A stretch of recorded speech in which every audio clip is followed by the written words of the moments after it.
जब तक समाज में कुछ लोग बहुत पीछे रहेंगे, कुछ लोग बहुत आगे होंगे, यह खाई जब तक बनी रहेगी तब तक समाज में एक जो वातावरण होता है भाईचारा का वातावरण, यह वातावरण नहीं बन पाएगा। हम लोग तो इस राय के हैं कि समाज में भाईचारा का वातावरण हो, समाज में तनाव नहीं रहे। कुछ लोग तो राजनीति तनाव समाज में पैदा करके कैसे की जाए यह उनकी मंशा रहती है। हम लोगों की मंशा यह नहीं, हम लोगों की मंशा है कि समाज में बिल्कुल शांति कायम रहे, और यह तभी संभव है जब जो पीछे लोग हैं उनको भी उनका उचित हिस्सा उनको भी मिले और बाकी सब लोगों को उचित हिस्सा मिले, सब लोग अमन चैन से खुशी से रहे। अब जिन लोगों को रहने के लिए घर तक नहीं है, उनको घर नहीं रहने के लिए जमीन नहीं है, उनको अगर घर का इंतजाम जमीन का इंतजाम अगर उनके लिए नहीं होता है तो उनके दिमाग में शांति कहाँ से आ पाएगी, और उनके दिमाग में शांति नहीं आ पाएगी तो पूरा समाज शांत नहीं हो पाएगा। तो जरूरत तो इस बात की है कि जो बहुत अभावग्रस्त लोग हैं उनको भी आगे बढ़ाया जाए, और सरकार की मंशा इस दिशा में अभी तक तो नहीं दिख रही है। सरकार ने जो आरक्षण बढ़ाने का प्रस्ताव लाया, मुझको लगता है कि सिर्फ और सिर्फ इनका टोटल जो सर्वे का मामला था सिर्फ आरक्षण की सीमा बढ़ाने भर के लिए था, जो इतना ही अगर था तो यह उचित नहीं है, यह हम सरकार को कहना चाहते हैं। और सबसे पीछे आज जो आर्थिक गणना इनकी जारी हुई है उसमें भी सबसे पीछे कौन है? सबसे पीछे आप ही लोग हैं जो अति पिछड़ा समाज के लोग यहाँ बैठे हुए हैं।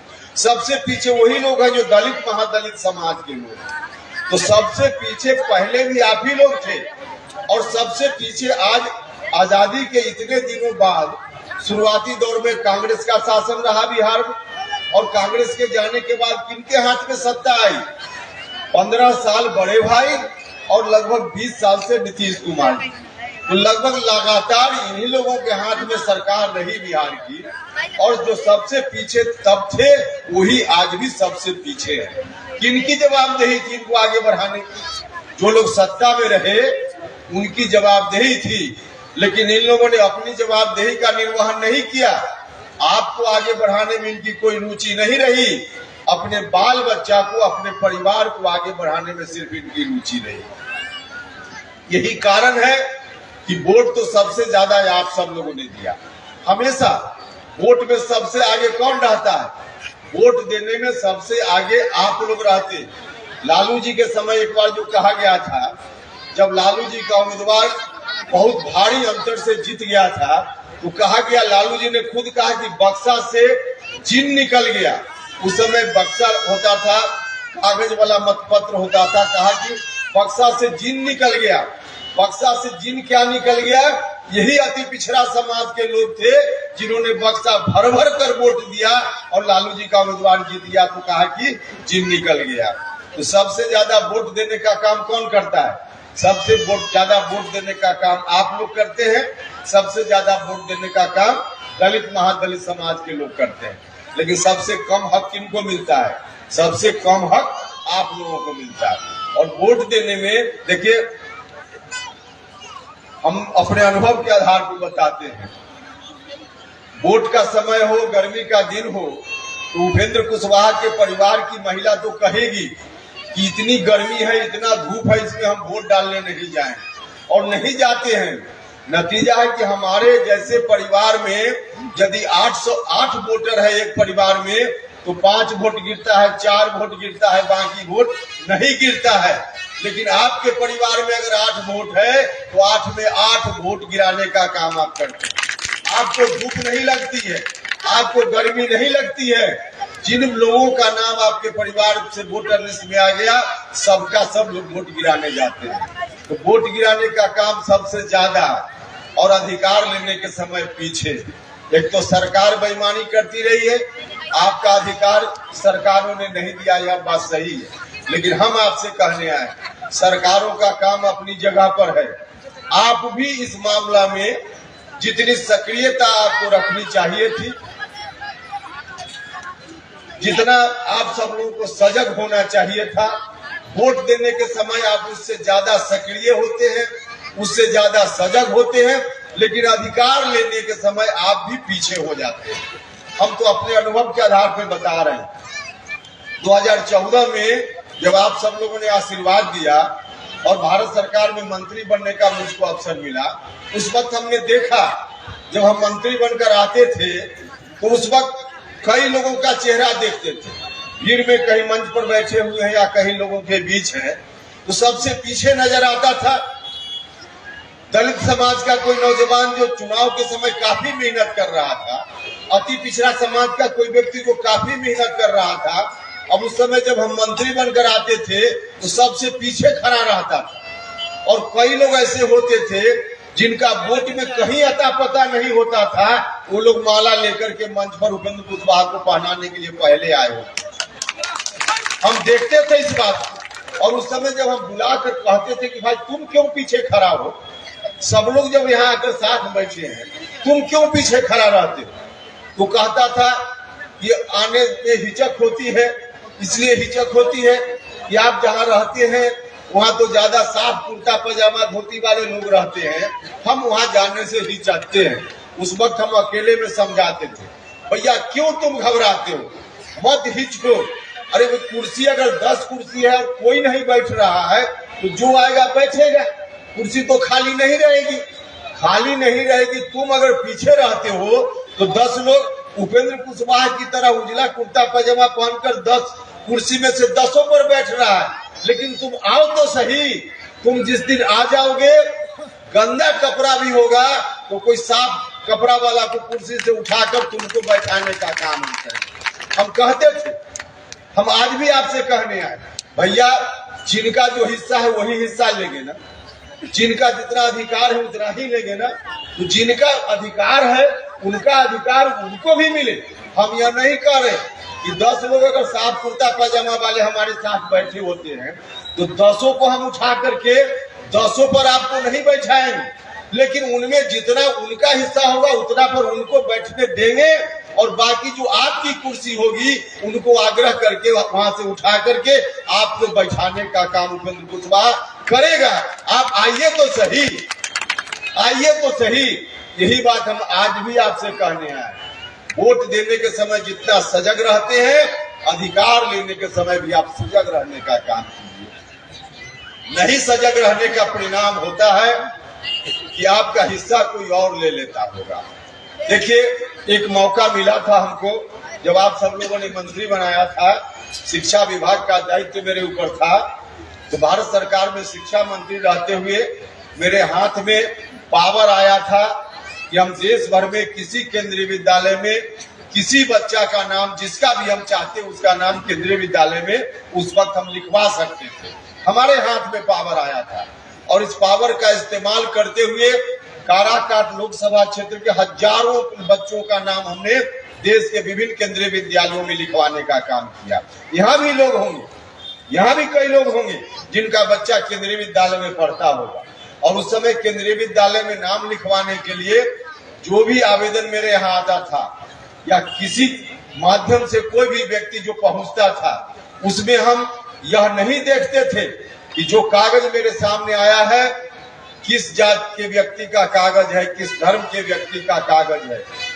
उस पर जिसका भी नाम लिखा है उस व्यक्ति ने उपेंद्र कुशवाहा को वोट दिया कि नहीं दिया, यह भी हम देखने का काम नहीं हमने किया। सिर्फ और सिर्फ हम देखते थे काराकाट लोकसभा क्षेत्र का पता है तो सबका नाम हम केंद्रीय विद्यालय में लिखवाने के लिए हमने उस समय अनुशंसा की। किसी जात का हो, किसी धर्म का हो, सिर्फ काराकाट का पता होना चाहिए। उस वक्त हमने तो किया, हजारों बच्चों का नाम लिखाया, लेकिन हम कोई स्टडी नहीं है इसके बारे, कोई अलग अलग बच्चों का विश्लेषण हमने नहीं किया है। लेकिन बिना विश्लेषण किए हुए हम यह बता सकते हैं कि जितने बच्चों का नाम लिखाया होगा उसमें निश्चित रूप से दलित महादलित समाज का हो या अति पिछड़ा समाज का बच्चा हो, आपका नाम कम लिखाया होगा। हम खुद ही इस बात को कबूल करते हैं, आपका नाम कम लिखाया होगा, इसलिए कि जो आया उसी में से न किसी का नाम हमने लिखवाया। आप आए ही नहीं, जो लोग आए होंगे उनका नाम लिखाया होगा। हम आपसे हाथ जोड़कर प्रार्थना करने आए। देखिए इस बार फिर से सरकार बनेगी, वही पुरानी सरकार जो 2014 में बनी थी, जो अभी तक दिल्ली में है, वही सरकार फिर से बनेगी। इस बार भी चाहे विपक्ष के लोग जितना हाथ पांव मार लें, कोई फर्क नहीं पड़ने वाला है। कोई गठबंधन लोग बना ले, कोई फर्क नहीं पड़ने वाला है।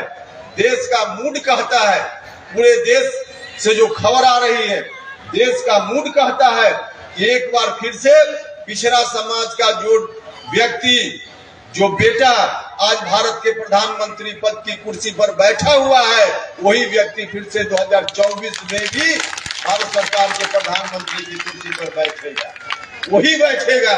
और जब वही सरकार रहेगी तो उपेंद्र कुशवाहा की पार्टी फिर से उसी गठबंधन का हिस्सेदार बन गई है।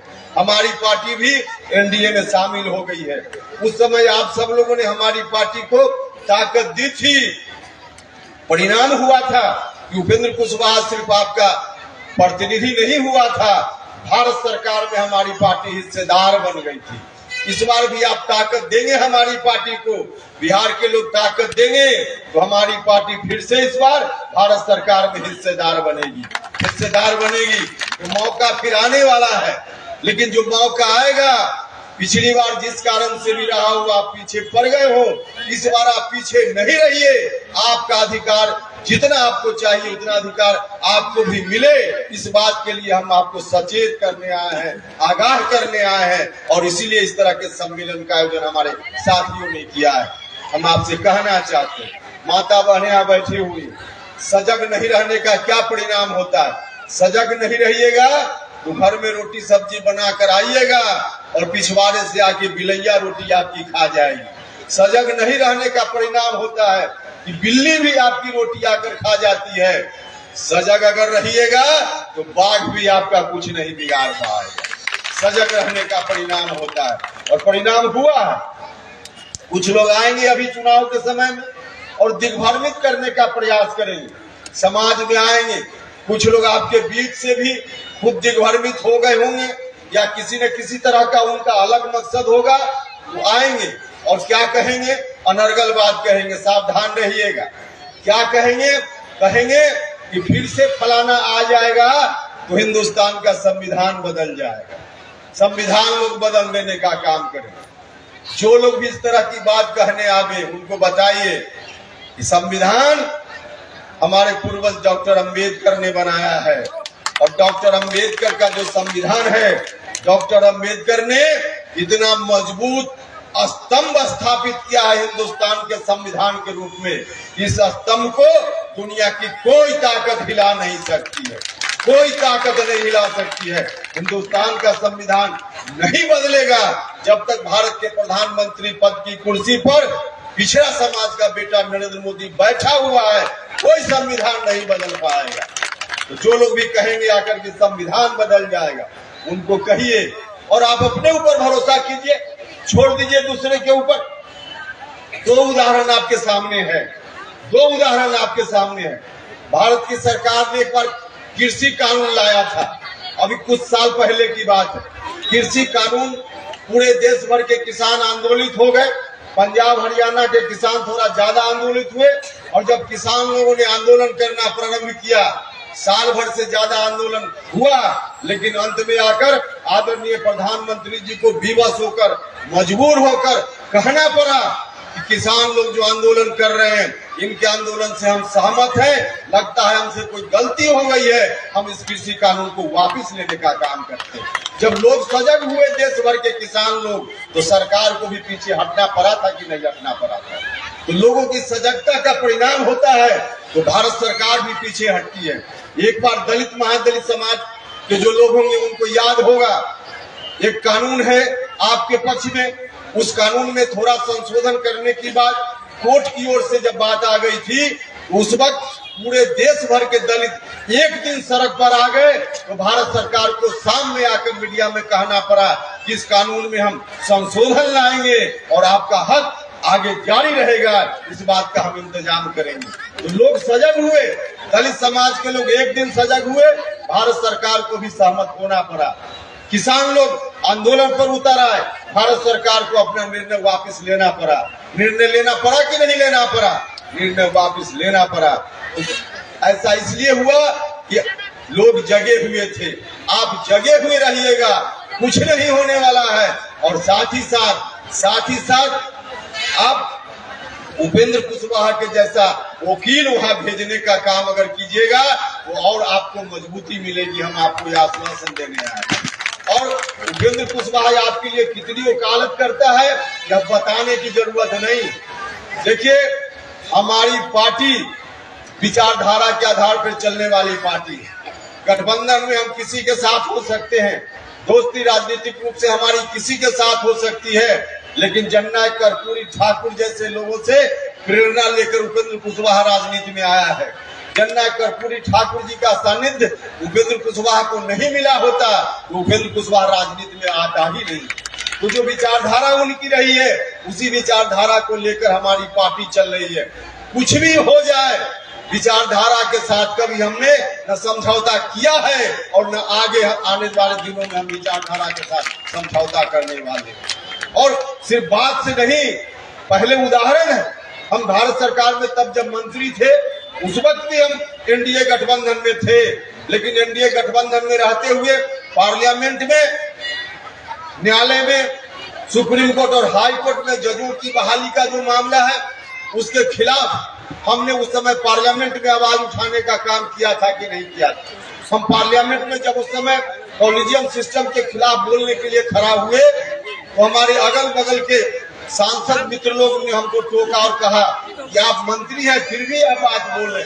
हमने उस समय कहा कि विचारधारा, जिस विचारधारा के आधार पर हमारी पार्टी चलती है उसके प्रति पहले हमारा कमिटमेंट है, उसके बाद हम मंत्री हैं। हमने कहा उस समय, कहने का मतलब कि जो कमिटमेंट हमारा है, जो विचारधारा है, हम उस समय भी उसको हमने याद रखने का काम किया था। हम सिर्फ आश्वासन नहीं दे रहे आपको, पहले हमने मौका मिलने पर करके बताया है। इसलिए आपसे कहना चाहते हैं कि भरोसा करने का काम कीजिए। भरोसा कीजिएगा तो उपेंद्र कुशवाहा की पूरी पार्टी आपके वकील के रूप में वहां जब खड़ी रहेगी तो कोई दाएं बाएं करना भी चाहे तो नहीं कर पाएगा। यह हम आपको विश्वास दिलाना चाहते हैं। और बिहार के संदर्भ में भाई और मित्रों, एक बात और मैं कहना चाहता हूँ। आज जो परिस्थिति बनी है 35 साल से जो लोग शासन में हैं, लालू जी तो बड़े मियाँ, छोटे मियाँ तो सुभान अल्लाह निकल गए। लालू जी ने किस तरह से तंग किया था बिहार को, तबाह किया था, परेशान किया था पूरे बिहार को, किस तरह से भ्रष्टाचार में डुबो करके अपने परिवार के लिए 7 पुश्त के लिए इंतजाम कर लिया। तो लालू जी जहां बिहार को ले गए, नीतीश कुमार जी के साथ हम सब लोग खड़े थे, आप सब लोगों ने साथ दिया था और नीतीश जी बिहार को वहां से निकाल कर बाहर लाए। अच्छा काम किया कुछ दिन नीतीश जी ने। लेकिन अब नीतीश जी ने अपनी राजनीति की, जब उनकी राजनीति की समाप्ति की ओर उनकी पार्टी बढ़ रही है तो फिर से नीतीश जी ने घोषणा कर दी है कि बिहार को हम जिस तूफान से लाए थे उसी तूफान में बिहार को फिर से डालने का काम करेंगे। उन्हीं आरजेडी वाले हाथों में, उसी आरजेडी के परिवार के हाथ में नीतीश जी ने फैसला किया है कि बिहार को हम डालने का काम करेंगे। मतलब 2005 के पहले जो आतंक और पाखंड का राज चल रहा था उसी तरह से फिर से उन्हीं हाथों में नीतीश जी बिहार को डालना चाहते हैं। हम आगाह करना चाहते हैं, आपसे आग्रह करने आए हैं कि बिहार को फिर से 2005 के पहले वाली स्थिति में नहीं जाने दीजिए। 2005 के पहले वाली स्थिति में बिहार चला जाएगा तो देश तरक्की करेगा, लेकिन बिहार फिर उसी तरह से झुलसता रहेगा। इसलिए आप सब लोगों से आग्रह है कि सब लोग मिलकर के बिहार को नया विकल्प दीजिए और इस बार फिर से एक बार सब लोग मिलकर के भरोसा कीजिए। यही आग्रह करने के लिए हम आए थे। मुझको पूरा भरोसा है हम फिर से इस आश्वासन के साथ अपनी बात समाप्त करेंगे। अति पिछड़ा समाज के भाइयों, आइए और आप सब लोग मिलकर के एक बार फिर से ताकत देने का काम कीजिए। आपकी हर लड़ाई को लड़ने का काम उपेंद्र कुशवाहा करेगा और जितना आपका हिस्सा है उस हिस्सा को निश्चित रूप से आप तक पहुंचाने का काम हम करेंगे। शर्त एक ही है कि आपकी सक्रियता